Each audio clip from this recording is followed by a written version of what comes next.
Hello and welcome back. This week I've been riding a lot, so this episode is going to be heavy on bikes. Met some great people along the way and as usual consumed a ridiculous amount of coffee.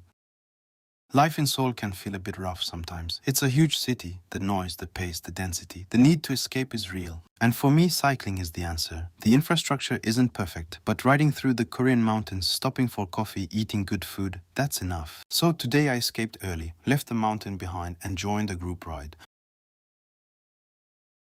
Since my friend Marcus also lives in Yongsan-gu, we decided to meet at Always August before riding together to the meeting point. Always August is located in Samgakji, one of the hottest cafes in Seoul right now. Just next to the subway entrance, they opened this second location not long ago, and it immediately became a go-to spot for any coffee lover. I ordered an espresso made with their summer blend, very fruity and juicy, light roast. After talking about parenting, summer plans and life in general, we headed to the meeting point on the west side of Seoul. A 30-minute ride along the river and through the streets of Hongdae. Marcus handled the navigation the whole way. No map checks, no wrong turns. Appreciated. Reaching the river from Yongsan is pretty straightforward. A quick ride through the small streets tucked between the houses and you're there. The meeting point was a cafe called Coffee Nap Roosters in Mapo. Never heard of it before. We were almost the first ones there. The interior was a bit unusual. Big brick structures in the middle of the room. Bold choice for a Seoul cafe where every square meter counts. While the rest of the crew slowly arrived, I ordered an iced filter coffee. It gotta keep the caffeine levels up. As you can see, everyone had great taste in bikes. Not a single carbon frame in sight. Steel is real, I guess. 5 Rivendell bikes in the group, an American brand based in Walnut Creek, California, known for making timeless, lugged steel frames built to last a lifetime. Our route for the day: ride through the hills behind Seoul, climb the small mountains, come down the other side and find a Chinese restaurant at the bottom. First time on this route for me, and honestly, way more enjoyable than the usual Han River path. A great group, great energy, great bikes. I could do this every week. Only downside, the cycling path was packed with pedestrians. Still, very manageable. The scenery on this side of Seoul was beautiful, very green, lots of flowers. For a moment, I completely forgot I was in the city. Along the way, you still find small pockets of local life. Tucked between the hills, it feels out of time. Big respect to today's ride leader for this route. They also run a YouTube channel. I'll drop the name on screen. A few stairs to carry the bikes up, and we climbed all the way to Mangwon-dong, passing by a small river and a beautiful Buddhist temple tucked along the path. The weather was pretty hot that day. After the climb, a water stop was more than welcome. A convenience store came in handy. It was also a great chance to get a group shot of all the Rivendell bikes together. Unfortunately, my GT was left out of the frame.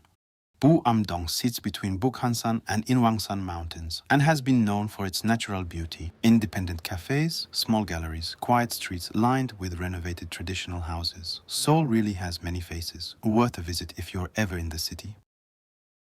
After the climb, the best part, going downhill, with this incredible view over the whole city. Namsan Tower in sight.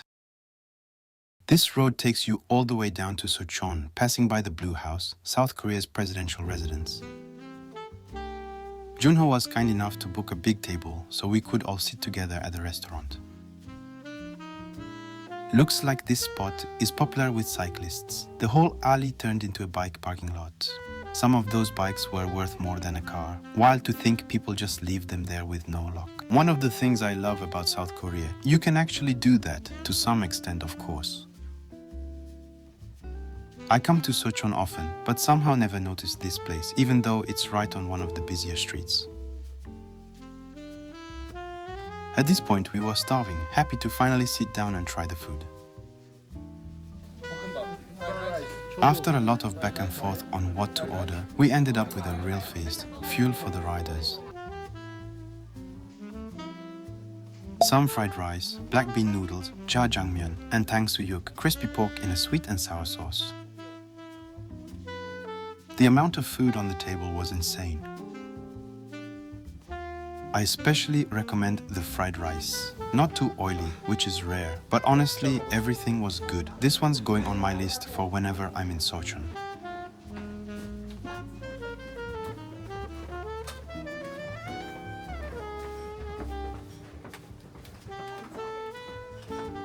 Most of the crew decided to head to a cafe in Mapo after lunch, but I was running tight on Dad's schedule, so I rode with them as far as Gwanghwamun, then peeled off and headed home. It was a great day. There's something special about a group of people who all share the same obsession. SteelBikes, good coffee, good food, finding time in their week to just ride together. And this scene is growing fast in Seoul. More riders, more steel, more community. Seoul is full of these little pockets if you know where to look. If you ever want to join a ride, feel free to reach out. Always happy to share a coffee too. On Saturday, I spent the day out with the family, starting with an exhibition in Gangnam.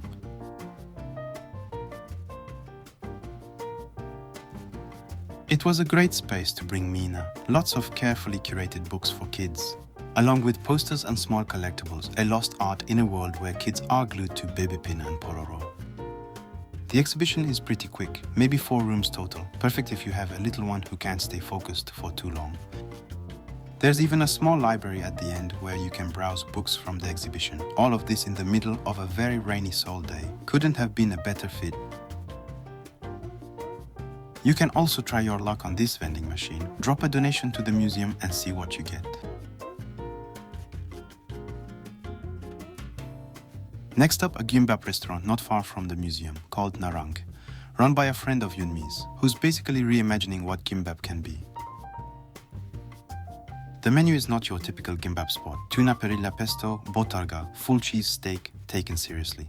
The star is the botaruga Gimbap at 28,000 won. Botarga, a cured fish roe, big in Italian and Mediterranean cuisine. Very promising. Worth mentioning, the owner is also a talented sommelier with a really interesting wine selection. But it was lunchtime and I was driving. Maybe next time. Yeonmi really enjoyed it. We made a promise to come back for a date night. Everything was delicious. The owner really is a master at her craft. And here comes my favorite part of the day, visiting a new cafe. Today we're heading to Noto in Yangjae. Noto has a pretty unique concept. You build your own custom blend from 8 different beans. With the help of ChatGPT, the menu is filter only, plus an AeroPress-based latte. I met the owner at a coffee event in Seoul a while back and had been meaning to visit ever since. Finally made it. The interface lets you pick your blend based on flavor notes, citrus, berry, grape, peach, but also by mood or personality. You can filter by MBTI type or by moment, meditation, morning rush, etc. AI then recommends the right bean combination for you. Honestly, a pretty clever way to make specialty coffee accessible to people who don't know where to start. I also took the opportunity to restock on their Colombian decaf. This one is something else. It tastes like pure yuzu essence. I brew it every evening after dinner. Highly recommend. To wrap up the day, a quick Costco run to restock some supplies for the cafe. We usually order online, but since we were only 10 minutes away by car, it felt like a good excuse to get out of the rain and walk it off. But also to get a slice of pizza for dinner. As I'm growing older, I tend to enjoy those rainy days. The pace slows down. A Costco run in the rain with the family. Not that glamorous, but these are the moments that make up a week. A few days later, I joined some friends for a ride in Mangwon-dong.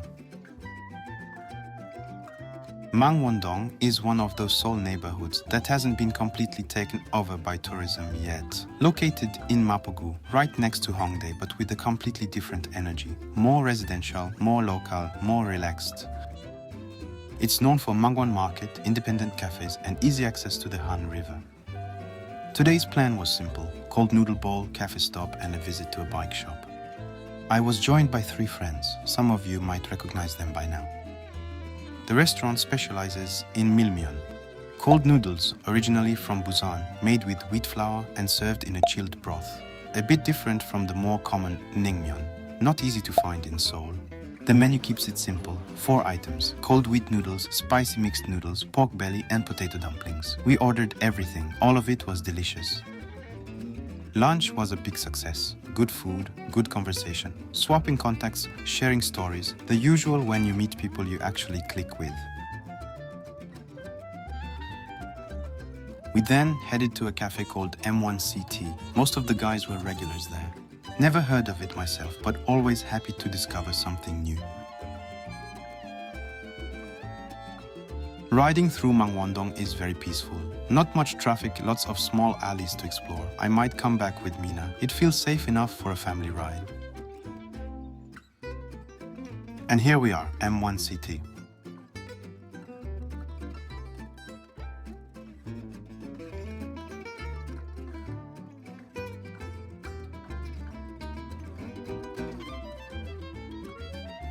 I didn't know it yet, but the space also doubles as a micro roastery. Interesting.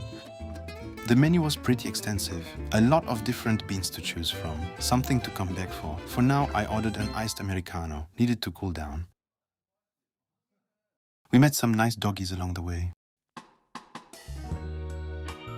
Americano with lemon syrup. Okay.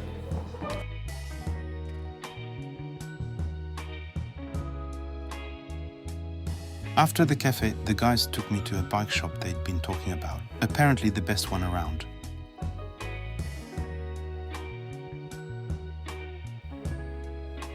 Finding a good mechanic isn't easy. I already have my go-to at Disco Bikes, but visiting bike shops is always a good time regardless.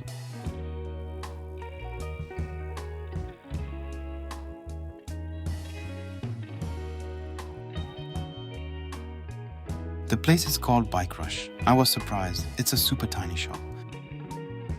The owner was already busy working on a bike, so we waited our turn.